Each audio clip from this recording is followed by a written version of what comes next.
नमस्कार, मैं अमित कुमार आप सबका भारत मौसम विज्ञान विभाग की दैनिक मौसम परिचर्चा में स्वागत करता हूं। अगर हम पिछले 24 घंटे के दौरान दर्ज किए गए मौसम की बात करें तो उत्तराखंड और पंजाब पे 70 से 80 kmph की हवा के साथ मेघ गर्जन और वज्रपात की सूचनाएं मिली हैं। साथ ही मध्य भारत, प्रायद्वीप भारत और उत्तर भारत से एक आध जगहों से 30 से 60 kmph तक की हवाएं तेज चलने की और मेघ गर्जन और वज्रपात ऑब्जर्वेशन सूचनाएं हमें मिली हैं। अगर ओलावृष्टि की बात करें तो उत्तराखंड के ऊपर ओलावृष्टि भी हमें कल देखने को मिली है और भारी वर्षा हमें पश्चिमी मध्य प्रदेश, छत्तीसगढ़, सिक्किम और पूर्वी राजस्थान के ऊपर प्राप्त हुई है। अगर हम आज के वेदर सिस्टम्स की बात करें तो हमारा जो पश्चिमी विक्षोभ है वो as a cyclonic circulation north Pakistan के ऊपर स्थित है। दूसरा पश्चिमी विक्षोभ ईरान के आसपास के इलाके में अभी स्थित है।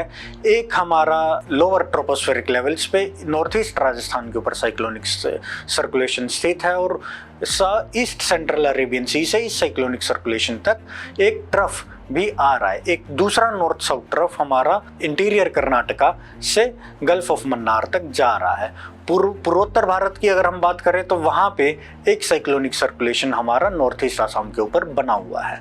अब अगर हम आज के मुख्य बिंदु की बात करें तो उष्ण लहर जो है यानी हीट वेव जो है उसका पूर्वी भारत के ऊपर 10 तारीख से एक नया स्पेल शुरू होने की संभावनाएं हैं। हमारे नॉर्थ वेस्ट इंडिया यानी उत्तर पश्चिम भारत में और मध्य भारत में अगले 4 से 5 दिनों के दौरान वर्षा, वज्रपात, मेघ गर्जन और तेज हवाएं चलती रहेंगी। गुजरात और महाराष्ट्र पे आज भी तेज हवाएं और वज्रपात और मेघ गर्जन होता रहेगा।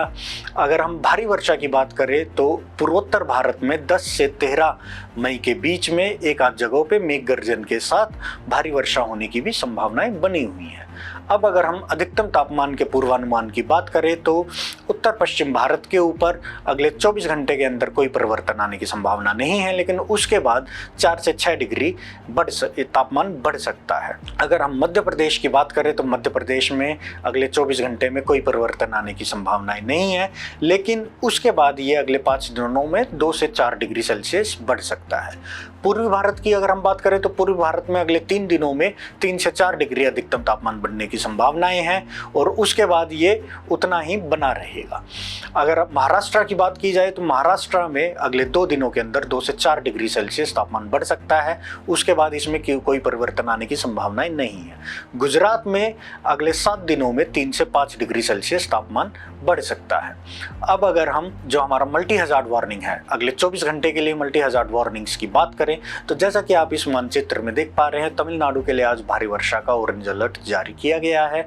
साथ ही गुजरात, राजस्थान, तटीय आंध्र प्रदेश और छत्तीसगढ़ में मेघ गर्जन, वज्रपात और उनके साथ चलने वाली तेज हवाएं जो कि 50 से 60 किलोमीटर प्रति घंटे की रफ्तार से भी चल सकती हैं, उनके लिए ऑरेंज कलर की वार्निंग जारी की गई है। इसके अलावा आप देखेंगे तो समस्त उत्तर भारत, मध्य भारत और प्रायद्वीप भारत में वज्रपात और मेघ गर्जन की चेतावनियां जारी की गई है। समस्त पूर्वोत्तर भारत में भी मेघ गर्जन और वज्रपात की चेतावनियां जारी की गई हैं। हॉट एंड ह्यूमिड की वार्निंग्स केरला, उड़ीसा, बंगाल, त्रिपुरा और असम के लिए जारी की गई हैं। अगर हम 10 मई के पूर्वानुमान की बात करें तो आप देख सकते हैं कि समस्त उत्तर भारत, मध्य भारत और प्रायद्वीप भारत में मेघ गर्जन और वज्रपात की चेतावनियां जारी की गई हैं और यही चेतावनियां पूर्वोत्तर भारत के लिए भी जारी की गई हैं।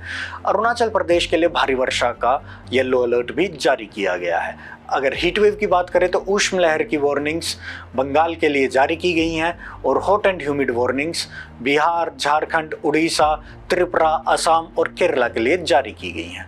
11 मई के पूर्वानुमान की अगर हम बात करें तो आप देख सकते हैं कि जो वज्रपात हमारे मेघ गर्जन और वज्रपात की स्थिति है उत्तर भारत में, मध्य भारत में और प्रायद्वीप भारत में वैसे ही बनी रहेगी और पूर्वोत्तर भारत में भी हीट वेव यानी उष्ण लहर की अगर हम बात करें तो बंगाल, उड़ीसा, बिहार और सब हिमालयन वेस्ट बंगाल में हीट वेव की भी वार्निंग जारी की गई है।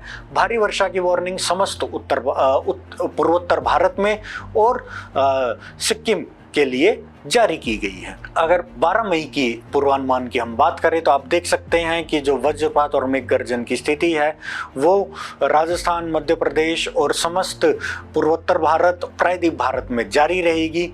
पूर्वी भारत में उष्ण लहर बंगाल, बिहार, झारखंड, उड़ीसा और सब हिमालयन वेस्ट बंगाल में जारी रहेगी। भारी वर्षा से बहुत भारी वर्षा सिक्किम में और अरुणाचल प्रदेश में हो सकती है। साथ ही भारी वर्षा असम, मेघालय और NMMT में भी हो सकती है। 13 मई की अगर हम बात करें तो 13 मई को आप देख सकते हैं कि बहुत भारी वर्षा का अलर्ट असम, मेघालय के लिए जारी किया गया है और बचे हुए भी समस्त पूर्वोत्तर भारत के लिए भारी वर्षा का अलर्ट जारी किया गया है। मेघ गर्जन और वज्रपात की चेतावनियां समस्त पूर्वोत्तर भारत, मध्य भारत और प्रायद्वीप भारत के लिए जारी रहेंगी। उष्ण लहर की भी चेतावनियां बंगाल, बिहार, झारखंड, उड़ीसा के लिए जारी रहेंगी। 14 मई के पूर्वानुमान की अगर हम बात करें तो आप देख सकते हैं कि भारी वर्षा का अलर्ट असम, मेघालय के लिए जारी किया गया है और NMMT के लिए वज्रपात और मेघ गर्जन का अलर्ट जारी किया गया है। बंगाल, झारखंड, बिहार, उड़ीसा और पूर्वी उत्तर प्रदेश के लिए उष्ण लहर का अलर्ट जारी किया गया है। 15 मई के लिए पूर्वी उत्तर प्रदेश के लिए उष्ण लहर का अलर्ट जारी किया गया है और असम, मेघालय के लिए भारी वर्षा का अलर्ट जारी किया गया है। आप सबसे निवेदन है कि आप सब हमसे हमारे सोशल मीडिया हैंडल्स और IMD की आधिकारिक वेबसाइट मौसम.imd.gov.in से जुड़े रहें और मौसम की नवीनतम और सटीक जानकारियां प्राप्त करते रहें। नमस्कार, जय हिंद।